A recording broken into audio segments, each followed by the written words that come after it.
LoreWarrior Online Vehicles. Rommel Patton Tanks. Overview. Representing a definite shift in design philosophy, the Patton and Rommel tanks are the newest products from the vehicle division of Defiance Industries in the Lear and Commonwealth. They also represent the first attempt to create a new fighting vehicle not based on an old Star League design. As mechs grow scarcer, the vehicle designers at Defiance reason that tanks will become an even more vital weapon on the battlefield. Faster than the Demolisher, these two tanks actually carry more armour than that aged behemoth and still pack comparable punch. Capabilities.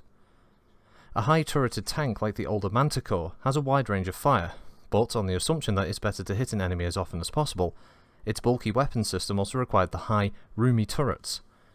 In contrast, the lower Rommel Patton silhouette has more manoeuvrability and less visibility to the enemy. Up till the Rommel Patton tanks, all armoured vehicles had used the same weapon systems as mechs. Though effective, these systems were bulky, which is why older tanks are so tall. However, Defiance Industries redesigned the Killer Type T autocannon on the Patton and the Mech Hunter on the Rommel, both formerly stock autocannons, to fit the low-turreted new model. The Patton's Class 10 autocannon carries 20 rounds of ammunition. The Rommel's main weapon is a Class 20 autocannon, with 15 rounds of ammunition.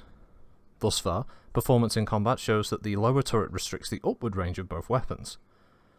Though this was to be expected, it means the tanks cannot aim higher than a mech's legs at a range of less than 90 meters.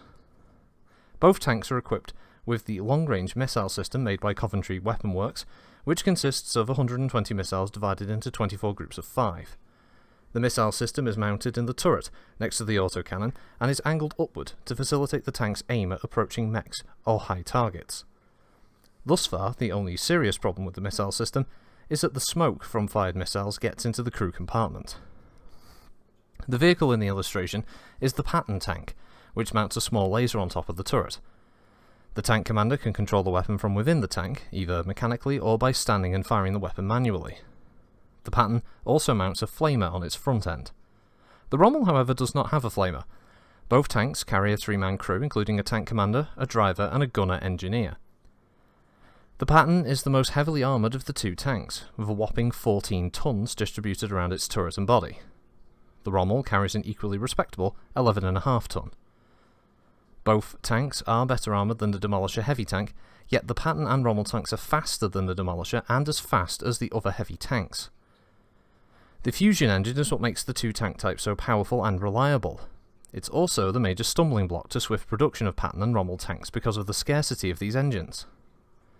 The Lear and Commonwealth is currently funding the construction of a group of factories on Tharkad that will build fusion engines for the new tanks. Assuming that technicians with the skill to oversee production can be found, it will take at least 3 years before the production of fusion engines can begin. Notes. Despite the considerable strength of the two tanks, they will probably not be used to challenge mechs directly except under duress.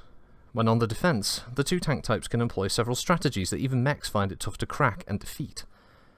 The first is to deploy a tank unit just below a ridge top, with only the crest of the ridge between the vehicles and an approaching enemy.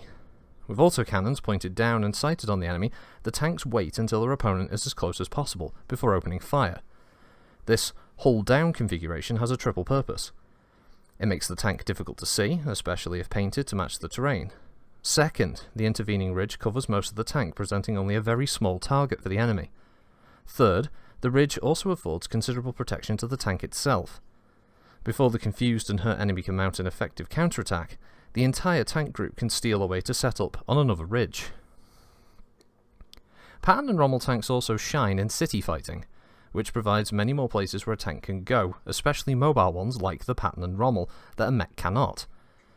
High vehicle parking lots, for example, are perfect hiding spots for the tanks, which wait till an unsuspecting mech passes by. At such point-blank range, the chances of seriously damaging the mechs are very high. A tank can also hide in basements and shoot up at a mech's legs, or hide in alleys or beneath roadways. The hitting power and manoeuvrability of the Patton Rommel tanks may make mech warriors worry less about the vaunted Demolisher, and more about these new Lear and Commonwealth weapons. Of course, the two tanks may come to nothing if Steiner cannot get a good supply of fusion engines. Security surrounding the design plans and the 6 prototypes was especially tight. Yet there are rumours that both the Draconis Combine and the Free Worlds League are trying to infiltrate the research project, codenamed Desert Knights. Hermann Steiner, the project's chief, is Archon Katrina Steiner's uncle. As a successful tank commander, Hermann Steiner is the exception in this mech-dominated universe. He eagerly looks forward to the day when the Lyran Commonwealth will be producing 2 Rommel tanks as cheaply as 1 mech. He's been especially diligent in his duties as security chief and chief of performance testing.